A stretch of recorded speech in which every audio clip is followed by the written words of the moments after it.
Hi, I'm Dr. Tabitha, the Gutsy Gynecologist. I'm a triple board certified OBGYN and functional medicine physician. I've embraced the world of functional medicine and wellness through my own personal health journey, and I'm super excited to share my wisdom and unique perspective as it pertains to women's health. After caring for thousands of women, I've come to realize that your gut health determines your gyn health and your overall health. And it's a super gutsy thing for me to go against conventional gynecology practice to bring you the truth. No more Band-Aid medicine, ladies. We're talking root cause resolution on this show. So if you're struggling with hormone imbalance, weight gain, period issues, anxiety, insomnia, you name it, then you've come to the right place. And I want to be your gutsy gynecologist. So welcome. All right, ladies, today we are talking about fertility. So it is a really important topic now more than ever. Infertility rates are on the rise. 1 in 8 women are having trouble getting pregnant, and there's many reasons for it. And, you know, medically, we've made a lot of amazing advancements medically to treat this, to take care of it, right? To get you pregnant. But we haven't done a really good job at figuring out why women are infertile and how to support a return to natural fertility. So that is something my guest today is very passionate about, and she's going to talk about. But the bigger missing piece of it is beyond the science and the medical stuff of like healing your gut and balancing your hormones and taking your vitamins. There is a spiritual piece. There's a bigger energetic piece of how we show up in the world and how our energy connects with the energy of the universe and how our subconscious plays into how things play out in our lives. And so I'm really excited about my guest today because she is got this dialed in. This is what she does when she works with women who need help with their fertility. She focuses on that piece of it. And it's really beautiful how when this clicks with you and you are aligned energetically with the universe, you get pregnant, things open up, the world expands. So you do have to do all the work that we've talked about on other episodes. So key and vital to physically getting pregnant and carrying a healthy baby and having an amazing outcome. But there is another piece there. And we also touch a little bit on pregnancy loss and miscarriage and how that's mishandled in conventional gynecology. And so just a little warning, it might, stir up some emotions for people because as women, I think that we're expected to just, brush it off and move on if we've had a loss and not really talk about it and just try again.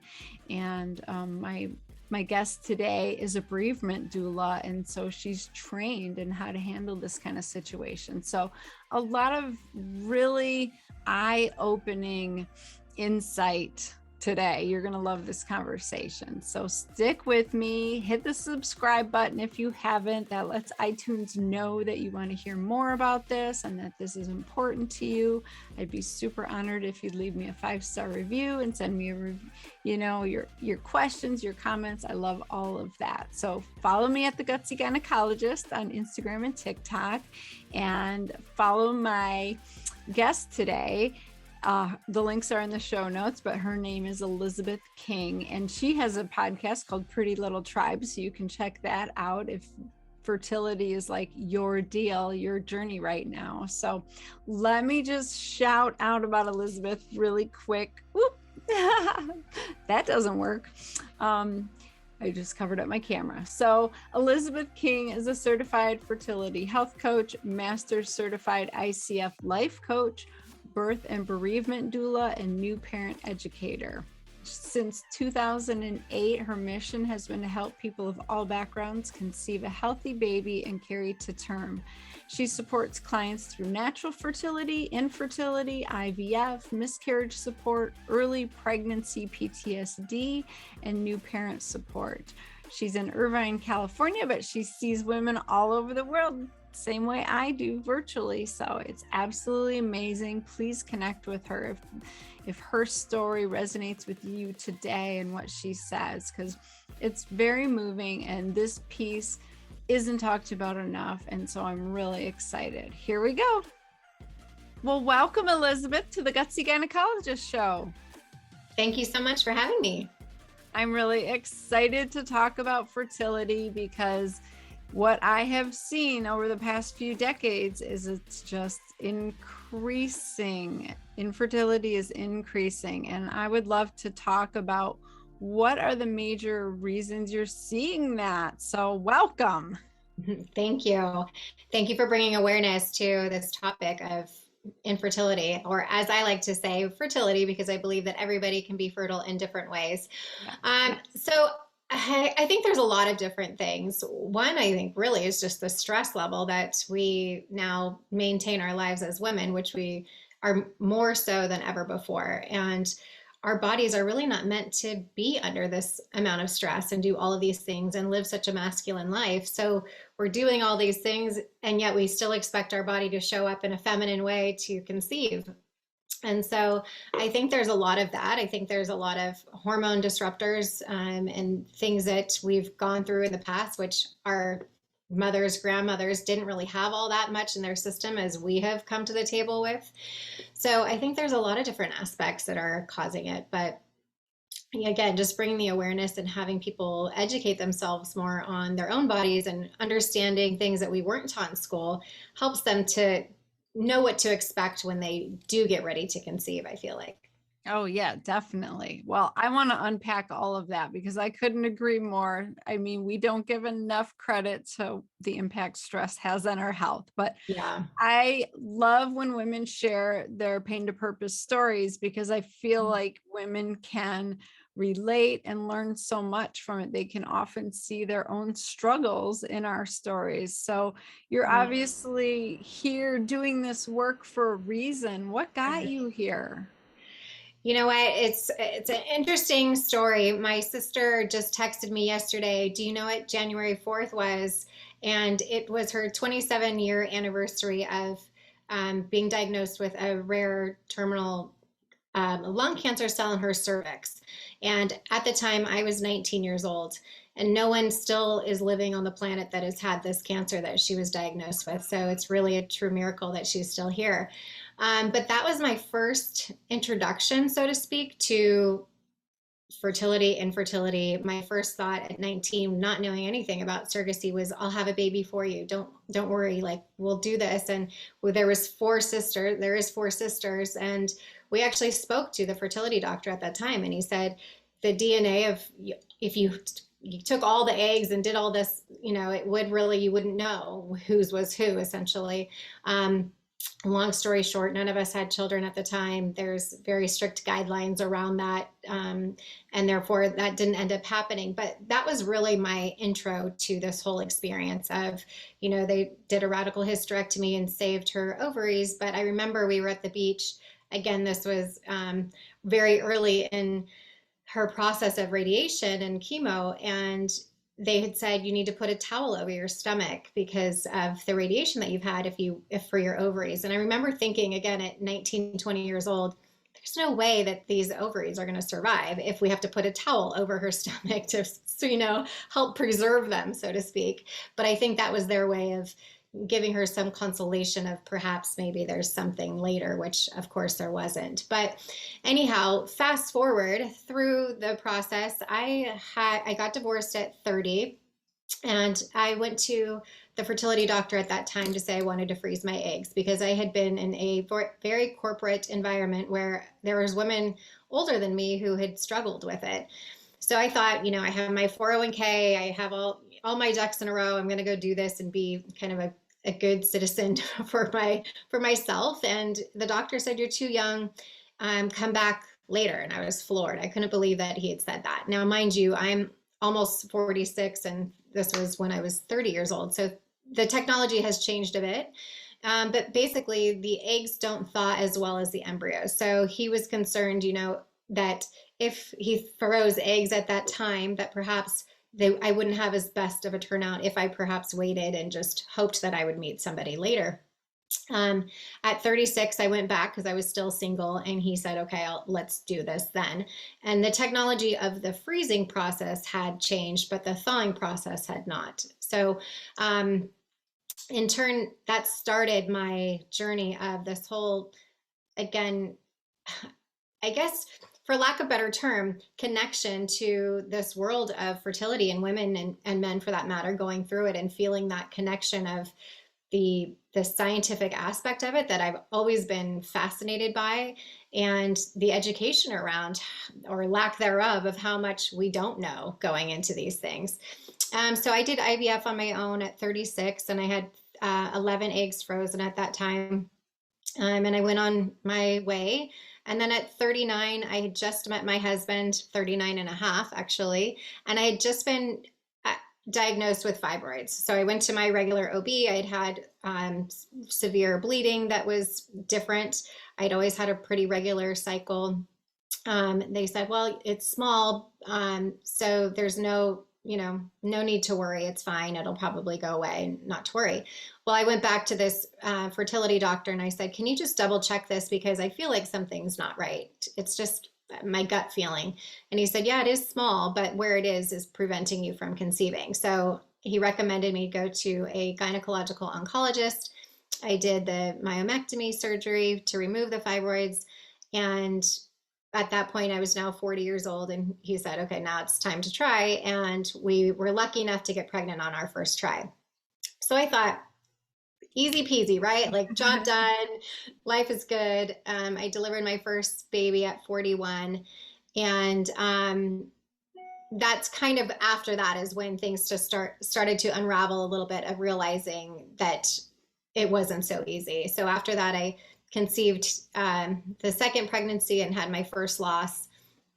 Went on to eventually having 3 children, but had losses in between then. And with that process, realized the gravity of the whole experience of fertility, infertility, miscarriage loss, late term loss with other people that I was helping at that time as a bereavement doula, and the whole spectrum of this experience. And so I've hence now focused full time on supporting men and women who are going through this, to help them navigate their situation and get through it and build their families.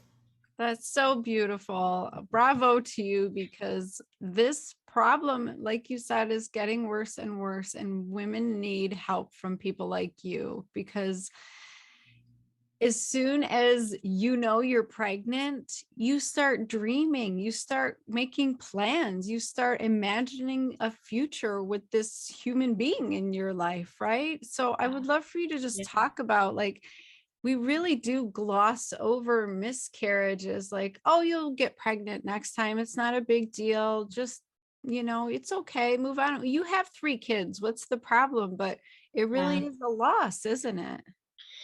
It truly is. And you unfortunately, it sounds so cliche, but you don't realize it until you experience it. And when I went through it, I didn't know anybody who had, which sounds so crazy to me to say now, because once your world is open to that, it's crazy. 1 in 4 are experiencing it that we know of, and so many go unreported. But it was then actually my first DNC in the clinic. It was we were doing our first DNC, which is a surgery to remove the tissue, and the couple next to us that was in the bed with just a sheet in between us, so I would say maybe 4 to 5 feet between the beds, they were doing their first retrieval, and they were so excited. And I remember thinking, so genuinely being thrilled for them, but at the same time, that story that you just mentioned of, as soon as you get that positive test, you set the scene for your life, what it's going to look like, what car are you going to drive with the car seats in the back, what stroller are you going to buy, and it, like, without a blink of an eye, it changes. And for most of us, we don't ever get an answer to that, right? So if your Aunt Susie passes away, you generally know what happens to Aunt Susie. For a lot of times with miscarriage loss, you don't get an answer as to what happened, and maybe it's chromosomal and you get that answer, but even that, they don't know why that happens, right? I mean, a lot of times they say it's the quality of the egg, and now more and more conversations are happening around the quality of the sperm as well. But for the most part, it is something that's hard to get your head around and accept, and then really get into that process of allowing yourself to grieve adequately so that you can move on in a healthy way for your next pregnancy and not have that PTSD of wondering if it's going to happen again and all of that. So, Yeah. Oh my gosh. I've had many a patient seek me out because they couldn't see their gynecologist anymore just because of how the miscarriage had been handled, that loss, and, just calling them over the phone or just being very cold and not understanding and comforting. And it's, the standard in conventional gynecology is you don't do any workup, you don't look into things until you've had 3 losses. And yeah, they usually have to be consecutive. And so we have all these rules, and we yeah, just make it so sterile and non-feeling, and it shouldn't be that way, and that really needs to change. So I feel bad for anybody listening to this who's gone through any kind of situation like that, because it does hard, and you kind of lose hope every time something like that happens. So do you get a lot of women who are just afraid that there's no hope left? I mean, that's what I'm hearing more and more, is like, I just don't think I'm going to get pregnant. yeah. And part of that is because you don't get an answer, right? You do have to advocate for yourself to get these recurrent loss panels done. And most of the time, even when you do get those done, unfortunately, it comes back that everything is fine. So, it really is a mental game. And that's where having a coach or somebody to help you through this really helps you to gain some perspective on it, to heal your heart in order to help heal your body to move forward. Because the nurses and doctors, as amazing as they are, they're not trained to do any of that or hold our hands, so to speak, through the process. And, we can't fault that for them because they're trained to do what they do, and they do it very well. I think that's where, a coach or somebody of that nature comes in. And I always say, once you walk out of the doctor's office, that's where we come and hold the hand. I get calls from the OB office of, now, unfortunately, the husband's in the parking lot during the ultrasound where there's no heartbeat and that sort of thing. So I get the calls of, can you help these people to work through this? But it really is something that I feel wholeheartedly that you should take the time to grieve in whatever way that looks like for you. I know for if you're of an older age like I was, you feel that you don't have the time to properly grieve because you need to, like, hurry up and figure out what you're doing next. Yeah. But it is super important to do that.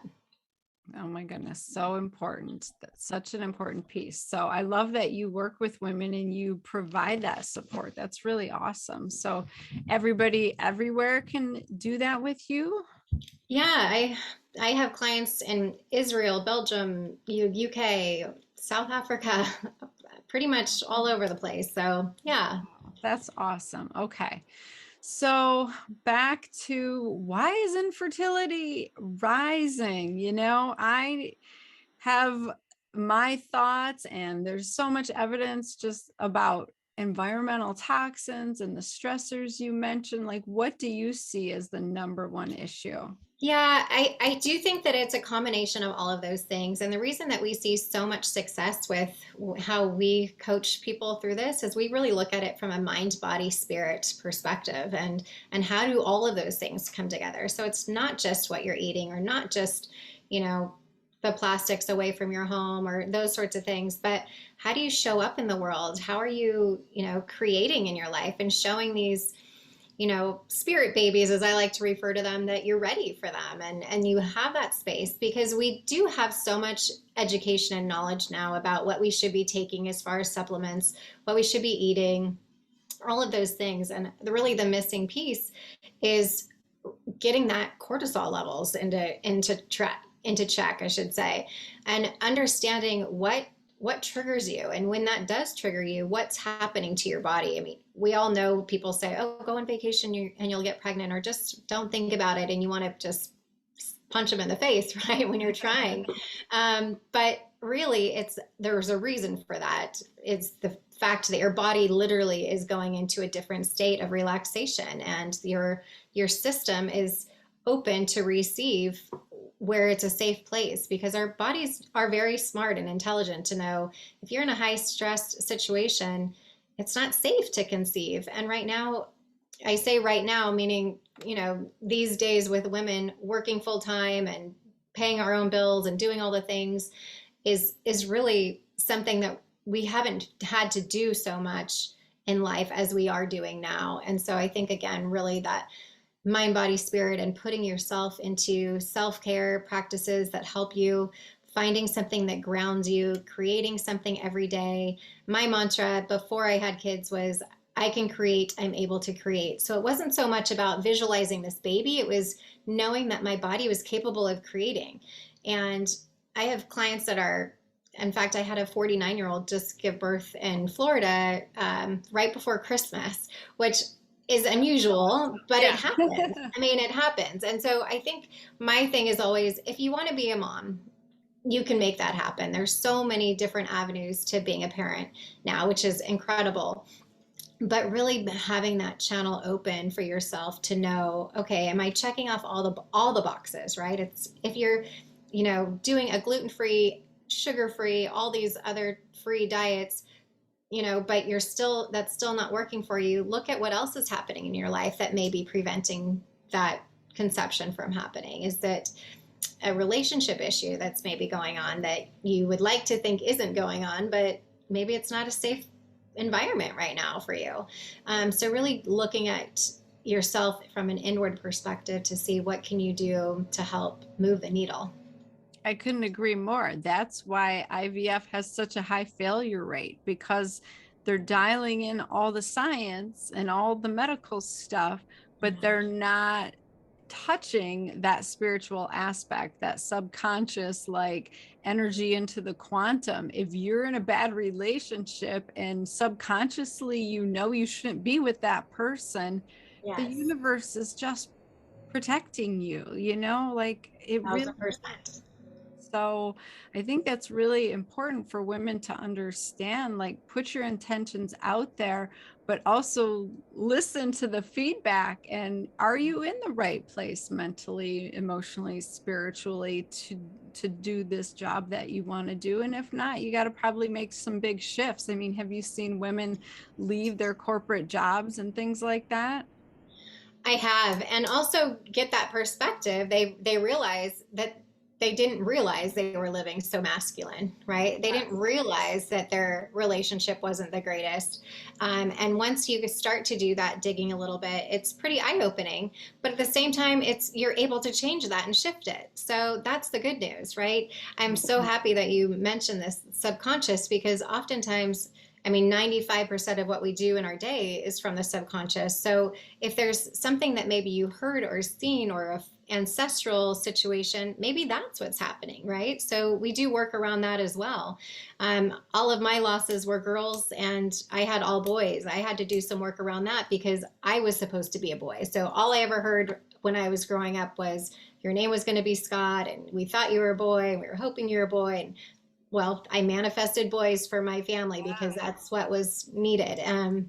So it really is an interesting perspective when you feel like you're at a point where you're against the wall, and you've done everything you can do. You've had multiple, failed cycles, and or if you're trying to conceive naturally and it's just not working. I really do recommend you kind of going inward to look at all the other perspectives of what can this be, to your point, on a quantum level, on a much deeper subconscious level. Is there something, a message that I'm not seeing that maybe I should see, that is preventing me from creating this human life from coming?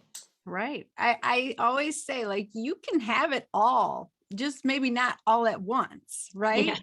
maybe not at this season in your life. You might have to shift. Like, I had to change careers. I had to change my life to get my health back. And, some women, I see that struggle. Like, they've made it. They're super successful. They're running the show, but they want that family. And it's like, something's got to give, at some point. So you have to make that decision. But I love that you like help them work through that process of just like, what do I want? What are the blockages that are maybe preventing this? And how can I move forward and figure this out? I think that's amazing.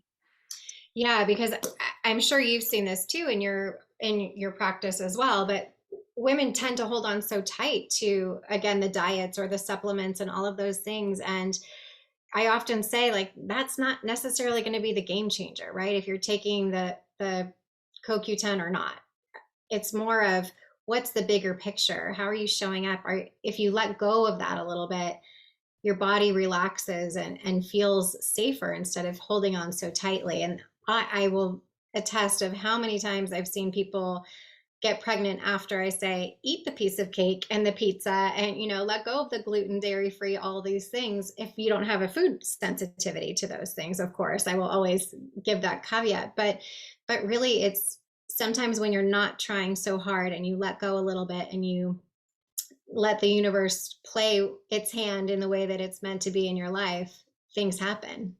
Right, because what you focus on is what grows. And so if you're focused on like infertility and disease, and I need to change and fix stuff, like you're not inviting, a baby to come at all. You are inviting fear and doubt. And so I think this is so important for women to realize that we want it all to be scientific and we want it to be all in our control, and it's not. There is a spiritual piece to getting pregnant. There really is. Yeah, I always say there's a contract, right, between that spirit baby and everybody who's coming to it. And it's not, if it were up to us, it would go as planned, right? I often get messages from my coaches that I've trained of, well, my client is, they did the ovulation sticks, they did the basal body temperature, they had intercourse at the right time and it didn't happen this month. Well, that's part of, that's not up to us, right? There's a certain degree of this spiritual contract that is bigger than us, no matter if our timing is right or not, of all parties involved, right? The partner, the mother, that baby, if there's another stepchild involved or not, which in my case there was, but everybody agrees to be on this journey together, essentially. And I think having that understanding as well, in a bigger perspective, helps to heal in a lot of ways. To know, especially with miscarriage, I see that really opens people up to know that it's not their fault. This is not something they did. It's something that we're working as a collective to say, is this the right time for everybody involved, right? Not just, of course I want it on my time, right? Because that's what would be convenient, because this is when I want my baby, but maybe that's not right for that baby to come in, or for my husband, or whatever it was. So I think just looking at it from different perspectives, especially when you've been down the road for quite a while, helps to ease some of the heartache that you're going through. I think that's so important because women want to blame themselves. They want to have something that they can fix. And you know what I mean? And so then you get the shame, and then you get the doubt of it's never going to happen. So if we can just give ourselves some grace and be like, actually, this is out of my control. There are some things in my control, like you said, optimize them, but let's not stew over them and like obsess over them to the point where we're not allowing that positive energy. So, oh my goodness, so important. So what does it look like when women work with you? Is the process usually like 6 months, a year? Is it kind of? Well, we hope not, because we hope that they end up getting pregnant before then. So it just depends. We do either 3 week or 3 or 6 week sessions at a time. And most people that come are have already gone down the road of trying naturally, and they're debating whether or not they start to go to see a fertility doctor, and kind of take that next step. I always say, yes, let's go check out the lay of the land, make sure you know what you're dealing with, right? So if you have a blocked tube and you've been trying, then obviously we know you're dealing with something different and you need to figure out what your next step is. But really, it just depends on everybody's situation individually, and how they come to the table and what they're looking for, and where they've been before they've come to me. Again, I see a lot of people that have done very extreme diets. I've seen people that have gone to all sorts of doctors, and we actually build up their fertility team. So whether that's a functional doctor, a naturopath, maybe their MD that they're working with on the fertility side, because as I mentioned before, all of those things are important. Every aspect. If you like acupuncture and that works for you, bring that in too. I always like throw everything in the kitchen sink at it and let's see what works for you, right?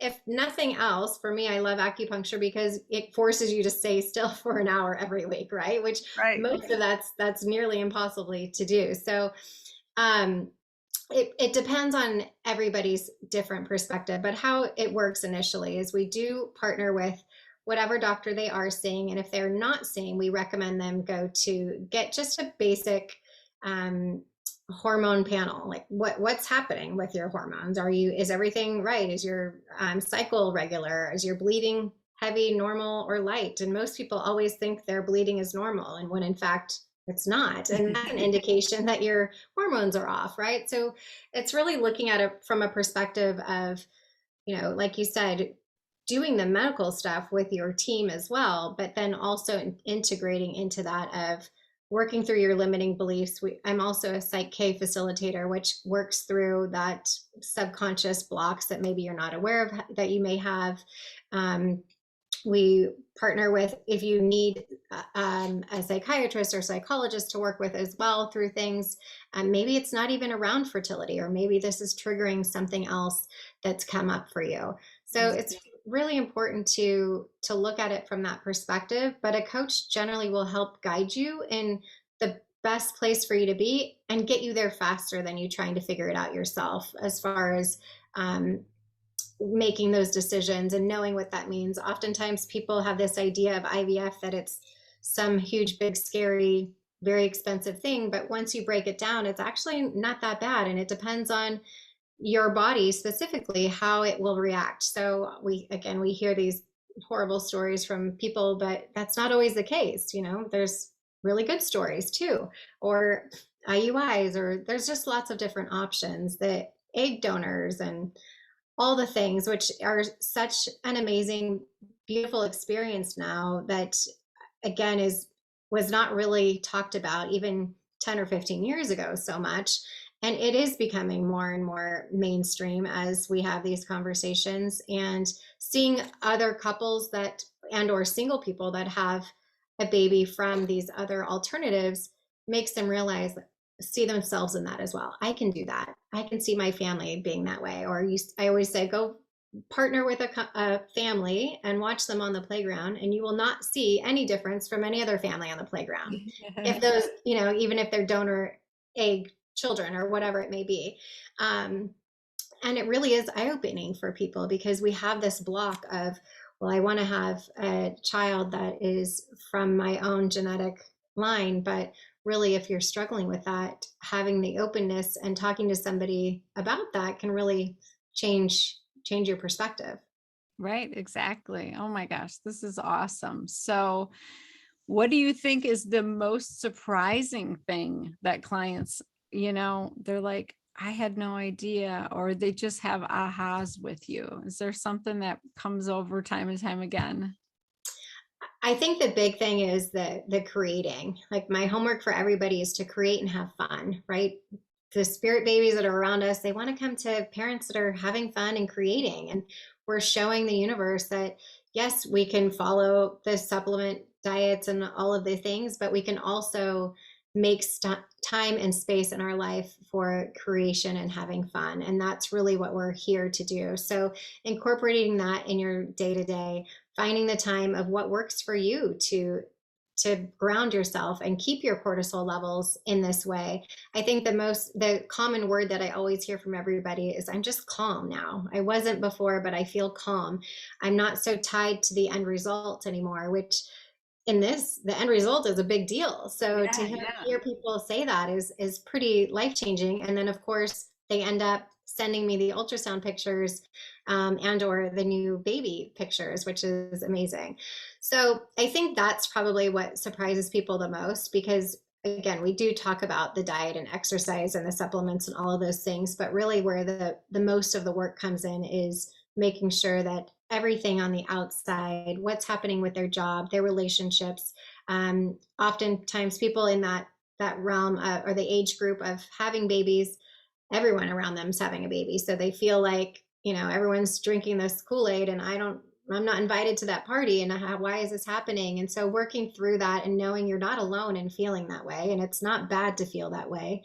We don't pretend that those feelings don't exist. We just work through them and see how can we change that around to say, oh my gosh, this is amazing. Everyone's having babies. This is my sign that my baby's coming soon, right? Instead of like pushing it away and not wanting to be there. Yeah. And just reframing the whole situation, because it really is a matter of how you look at that, and knowing that this is coming for you and happening for you instead of to you, and while protecting yourself. I'm the first one to say, if you don't feel comfortable going to a baby shower, don't go. Don't put yourself in that situation. You don't have to do that. But at the same time, just make little tweaks in your day to day to change the perspective. Yeah, I think as soon as we become mindful of all those lies that are going through our head all day long, just on repeat, and we can stop those and shift and change them, the universe will open up and give us what we want. Right now, we're saying, I can't get pregnant. I'm afraid this is never going to happen. I'm getting so old. The universe is going to continue to give you those results. So Yeah.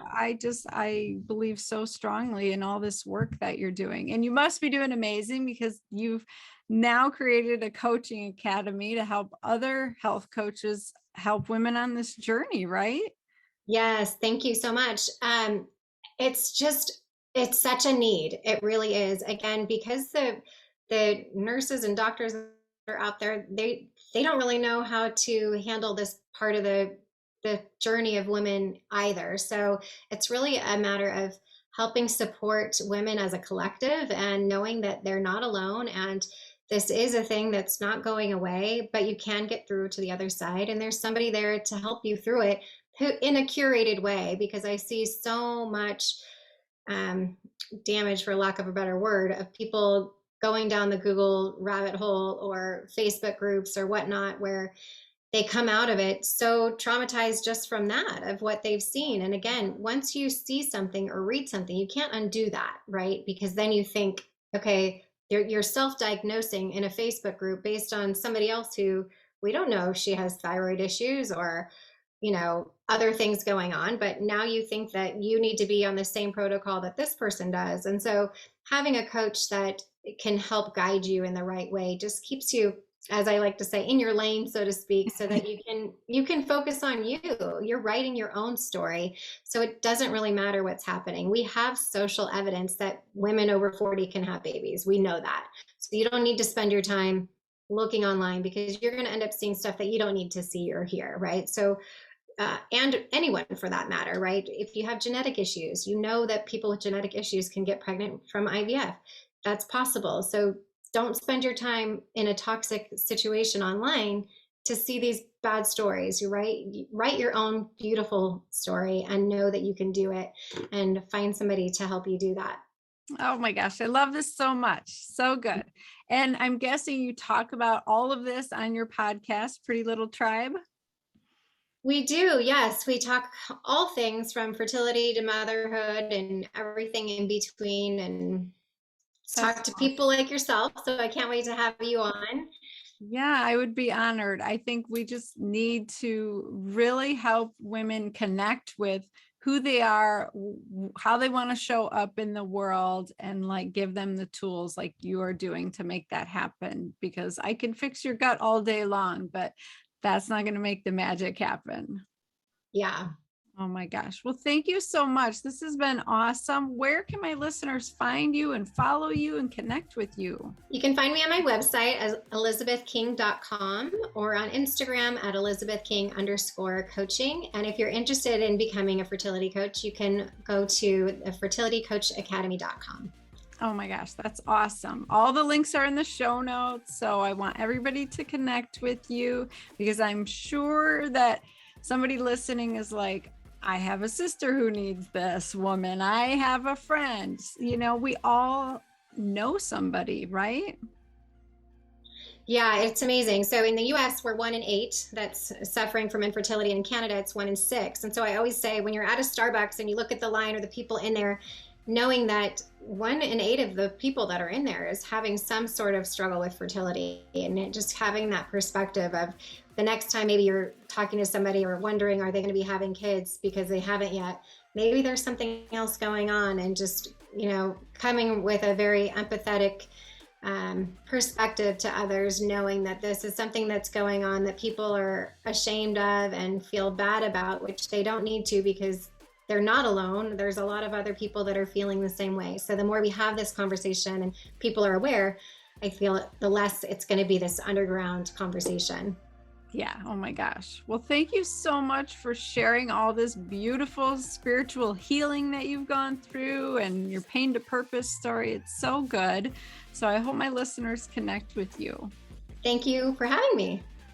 Oh my gosh, I love that conversation. I have been obsessed with getting into the quantum, meaning like connecting your energy with the energy of the universe and with other people around you and other spiritual energy around you. And I think, my biggest takeaway was you can be doing everything right and you can have all your ducks in a row, and that baby still might not be coming because maybe that baby's not ready. Maybe your partner's not ready. Maybe your time in life isn't ready and you haven't paved the way for that to be open and to come into your life. So I know it's a little bit woo-woo, it's a little bit out there, but I promise you that I have been really trying to think of life as the universe gives you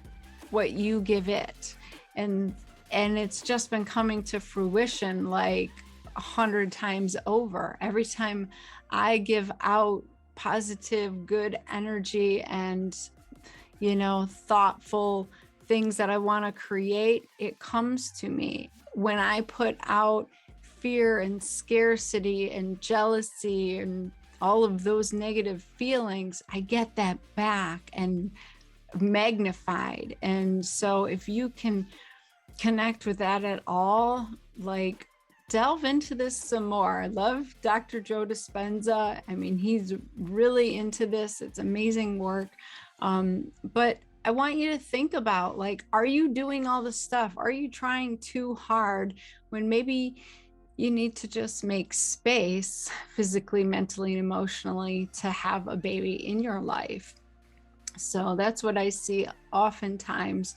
I help Fab Fertile, get their women pregnant, and they do an amazing job because they really deal with this issue. And I just love Elizabeth's method. And so don't hesitate to reach out to her. I know that she can help you or whoever you're thinking needs help. So thank you. I'm so honored you stayed and you listened to this today. I hope you'll come back next week because I am here for you, ladies. I do this for you. So hit the subscribe, give me a like, shout me out on Instagram and TikTok at the Gutsy Gynecologist, and go have an amazing week. Bye, guys.